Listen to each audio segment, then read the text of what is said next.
Now I come to what everyone is waiting for. Personal income tax. I have 5 major announcements to make in this regard.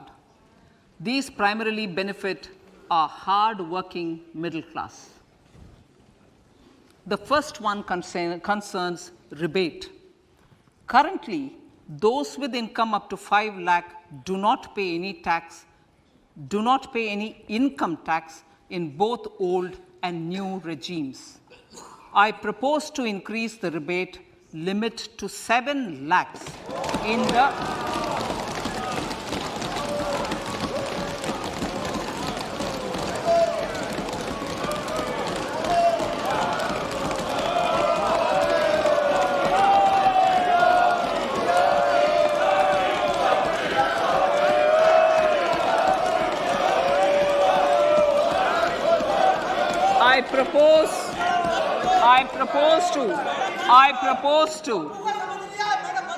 I propose to increase the rebate limit to 7 lakh in the new tax regime.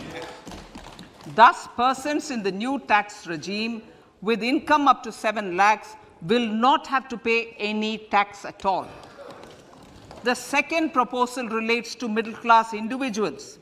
I had introduced in the year 2020 the new personal income tax regime with 6 income slabs starting from 2.5 lakh. I propose to change the tax structure in this regime by reducing the number of slabs to 5 and increasing the tax exemption limit to 3 lakhs. The new tax rates are 0 to 3 lakh, nil; 3 to 6 lakhs, 5%; 6 to 9 lakhs, 10%; 9 to 12 lakh, 15%; 12 to 15 lakhs, 20%; and above 15 lakhs, 30%. This will provide major relief to all taxpayers in the new regime. An individual with an annual income of 9 lakhs will be required to pay only 45,000 rupees. This is only 5% of his or her income. It is a reduction of 25% on what he or she is required to pay now. That is 60,000. So in the place of 60,000, it is now only 45,000. Similarly, an individual with an income of 15 lakh rupees would be required to pay only 1.5 lakh or 10% of his income or her income, a reduction of 20% from the existing liability of 1,87,500 rupees. My third proposal is for the salaried class and the pensioners, including family pensioners, for whom I propose to extend the benefit of standard deduction to the new tax regime. Each salaried person with an income of 15.5 lakh rupees or more will thus stand to benefit by 52,500 rupees. My fourth announcement in personal income tax is regarding the highest tax rate, which in our country is 42.74%. This is among the highest in the world. I propose to reduce the highest surcharge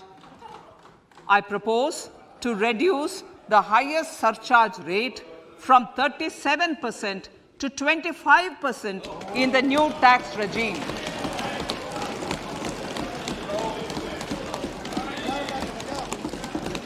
This would result in reduction of the maximum rate. This would result in the reduction of the maximum tax rate to 39%. Lastly, the limit of 3 lakh rupees for tax exemption on leave encashment on retirement of non-government salaried employees was last fixed in the year 2002, when the highest basic pay in the government was only 30,000 rupees per month.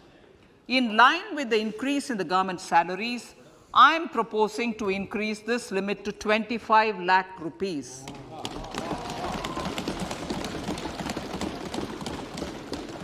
We are also making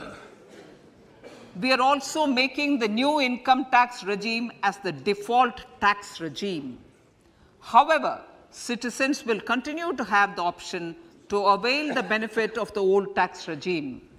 Apart from these, I am also making some other changes as given in the annexure. As a result of these proposals, revenue of about 38,000 crore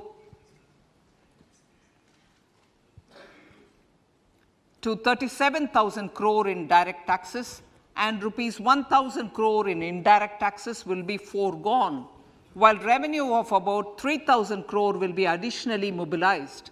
Thus, the total revenue foregone is about 35,000 crores annually.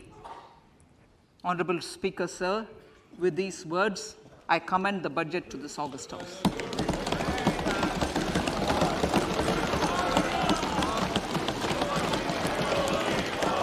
One hour, 25 minutes. Item number 1, माननीय item number 2, Shrimati Nirmala Sitharaman ji. Sir, with your permission, I lay on the table of the following statements. Under Section 3(1) of the Fiscal Responsibility Budget Management Act 2003, 1. Medium-term fiscal policy cum fiscal policy strategy statement and macroeconomic framework statement.